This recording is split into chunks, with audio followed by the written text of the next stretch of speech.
nous avons le plaisir d'accueillir Flavia Coelho, la talentueuse artiste brésilienne qui se produira vendredi 27 au 106 à Rouen. Attention, ce concert est bientôt complet. Avec son nouvel album Ginga, elle mélange habilement les influences brésiliennes et françaises tout en explorant des thèmes profonds de résilience et d'identité.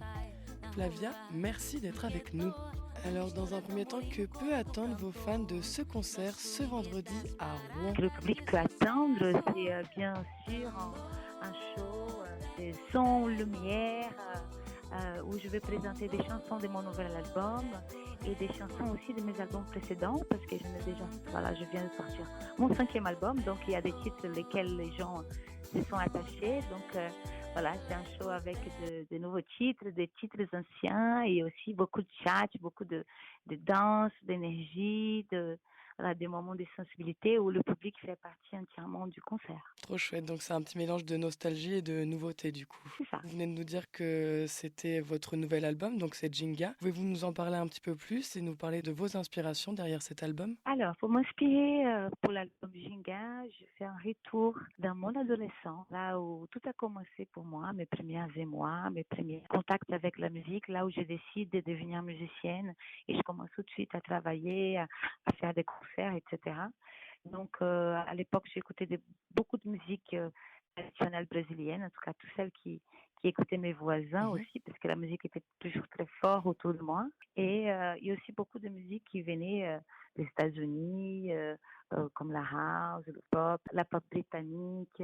Ce sont des styles auxquels j'ai beaucoup écouté dans cette période-là, lesquels on ne retrouve pas forcément dans mon album, mais ce sont les sonorités en fait que je suis allée chercher avec mon producteur Victor Vague, c'est-à-dire des sons de clavier, des sons de boîte à rythme, de batterie et des choses comme ça.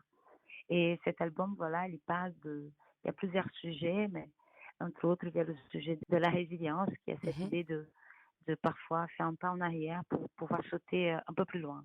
Et d'ailleurs, j'avais aussi vu, vous aviez écrit « Nous vivons nos 20 premières années, puis les 20 suivantes servent à comprendre les 20 premières ». Comment cette réflexion a-t-elle influencé votre processus créatif, par exemple, pour cet album? Alors, c'est pas moi malheureusement qui a dit cette phrase. Moi, je l'ai entendue et c'est elle vraiment qui était un peu l'objet déclencheur de l'écriture de l'album, justement parce que ça me remettait tout de suite à mon adolescence. Bon, j'ai vécu beaucoup de choses et c'était là en fait. D'accord. Je me trouvais, quand j'ai entendu cette phrase, c'était exactement à ce moment précis où je me trouvais. Je suis devenue une femme adulte, j'ai 44 ans aujourd'hui, mais tout a été construit par le passé dans mes 20 premières années, quoi. Et c'est là où justement je prends cette décision de devenir musicienne et de voyager partout dans le monde et rencontrer un maximum de personnes, bref, tout ce qu'on connaît par la suite. C'était une décision très importante, ça a enclenché un tas de choses par la suite. Donc ce sont ces choses-là que je raconte, qui ne m'appartiennent qu'à moi, pas seulement à moi, ça appartient aussi à beaucoup de gens. Je grandis dans une période où il y a eu la transition de lettres écrites au mail, où là on commence il y a les téléphones, il y a l'internet, il y a tout qui arrive, il y a toute une cassure des paradigmes de ce qu'on appelle le monde d'avant et le monde d'après. Donc j'étais adolescente dans cette période-là, je suis un adulte, donc cette phrase m'a aidé à revenir dans ce passé-là pour fouiller. C'est beau. Et pour revenir un petit peu à votre processus, mais plutôt d'enregistrement, est-ce que vous pouvez nous en parler? Et y a-t-il eu des moments qui ont marqué un peu la création de votre album? Je pense que le moment de poser les voix, avec mon producteur Victor Vague, on a l'habitude de travailler avec d'autres collaborateurs et tout. Et cette fois-ci, on s'était vraiment tous les deux au studio. On a pris pendant 6 mois le temps de l'enregistrement parce que je tenais qu'on s'arrête pas. Par exemple, par rapport aux albums précédents, on était souvent en tournée et on faisait des pauses parce que c'est important de faire des pauses quand on enregistre des morceaux, etc. Mais cette fois-ci, j'ai pas voulu faire des pauses. J'ai d'abord construit l'album dans ma tête, avec tout ce que j'écoutais, avec des bouts des enregistrements, des dictaphones, etc. Beaucoup d'heures d'enregistrement d'ailleurs.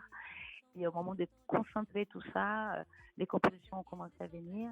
Et au moment de poser la voix, je voulais à tout prix chanter très près du micro et avec le moins d'artifice possible, voire pas du tout, juste pour que l'auditeur puisse sentir cette émotion-là.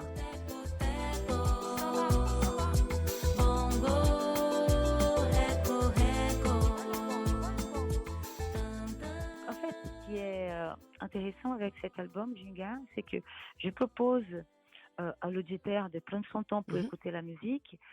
Mais je n'oublie pas les gens, ils n'ont plus ce temps-là. Tout va très vite. Donc, pour qu'ils puissent vraiment se poser pour écouter, je me disais que c'était important d'éveiller leurs émotions.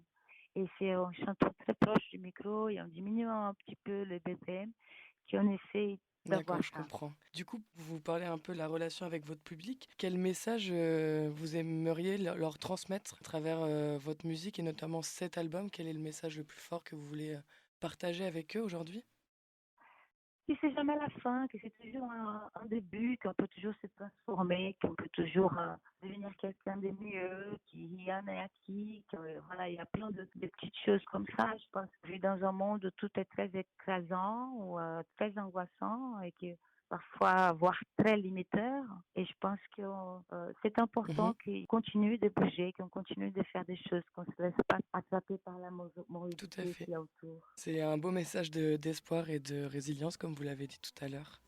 Eh bien, merci Flavia Coelho pour cet échange Merci à enrichissant vous. sur votre musique et surtout sur cet album Jinga. C'était super. Je vous invite du coup, vous, auditeurs, à venir voir Flavia au 106 à Rouen.